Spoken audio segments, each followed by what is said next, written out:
بسم اللہ الرحمن الرحیم۔ السلام علیکم دوستو، جیسا کہ ہم سب جانتے ہیں کہ قبر میں سب سے پہلا سوال ہماری نماز کے متعلق ہوگا۔ اگر ہماری نمازیں قبول نہیں ہوں گی تو ہماری آخرت بھلا کیسے اچھی ہو سکتی ہے؟ اس لیے ہمارا یہ جاننا بہت ضروری ہے کہ کن لوگوں کی نماز قبول نہیں ہوتی۔ تو آئیے ہم جانتے ہیں کہ کن لوگوں کی نماز قبول نہیں ہوتی۔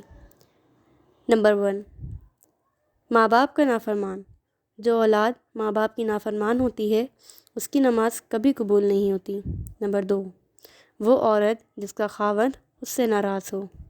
نمبر 3، شراب کا عادی۔ وہ شخص جو شراب پینے کا عادی ہو اس کی نماز بھی قبول نہیں ہوتی۔ نمبر 4، 3 دن سے زیادہ قطع تعلق رکھنے والا۔ نمبر 5، وہ شخص جو رزق حرام سے استفادہ کرتا ہو۔ نمبر 6، وہ شخص جو اہل حق کے حق غصب کرتا ہو، ان کے حق مارتا ہو۔ نمبر 7، فریب کاری اور خیانت کرنے والے کی بھی نماز کبھی قبول نہیں ہوتی۔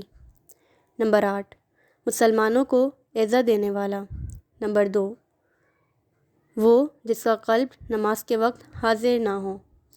نمبر 10، وہ جو نماز کو ریاکاری کی نیت سے پڑھے۔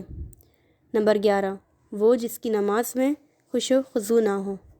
تو میرے پیارے دوستو، اگر آپ اپنی آخرت بہتر بنانا چاہتے ہیں تو ان تمام کاموں کو ترک کر دیں تاکہ آپ کی آخرت سنور سکے۔ نیکی کی بات پھیلانا صدقہ جاریہ ہے، تو اس ویڈیو کو صدقہ جاریہ سمجھ کر زیادہ سے زیادہ شیئر کریں، لائک کرنا نہ بھولیں اور سبسکرائب کر دیں تاکہ آپ کو ہماری ویڈیوز ٹائم پر مل سکیں۔